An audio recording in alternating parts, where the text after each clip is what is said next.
La digitalisation de l'administration publique qui intègre bien le plan de développement du président de la République, Denis Sassou Nguesso, requiert des dispositifs sécuritaires pour faire entrave aux potentielles cyberattaques. L'Agence nationale de la sécurité des systèmes d'information, comptée parmi ces dispositifs dont dispose le Congo, est donc en droit de recevoir en ce tout début d'année la visite du ministre en charge des télécommunications Léon Juste Ibombo dans un contexte où elle est dotée des nouveaux équipements. L'occasion pour le ministre de remercier le partenaire financier au projet d'accélération à la transformation numérique dont bénéficie cette agence avant de donner quelques orientations pour l'année en cours. On ne peut pas parler de gouvernance électronique si on n'a pas un organe robuste qui assure la sécurité de nos systèmes d'information.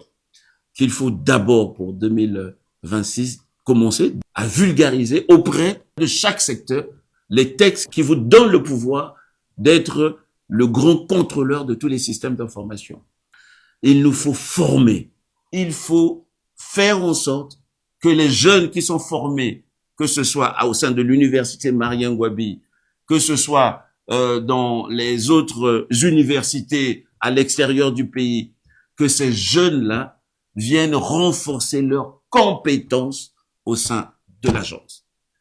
L'ANSSI ne doit pas être quelque chose de au-delà de son côté sécuritaire de vase clos, mais ce doit être un instrument pour faire émerger les compétences numériques de notre pays. L'ANSSI entend mettre à profit toutes ces recommandations qui restent bien en face avec ses missions régaliennes. Nous avons reçu donc la visite de Monsieur le ministre qui nous a donné les instructions. Le président de la République, son Excellence, Monsieur Denis Sassou Nguesso, veut la digitalisation au niveau de toutes les structures de l'administration publique.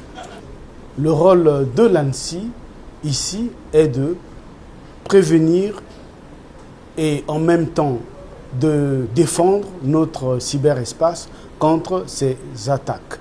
De la digitalisation accélérée à l'arsenal des dispositifs de contrôle et de sécurité en ligne, le gouvernement congolais prouve bien que le numérique ne peut plus rester en reste dans le processus de développement.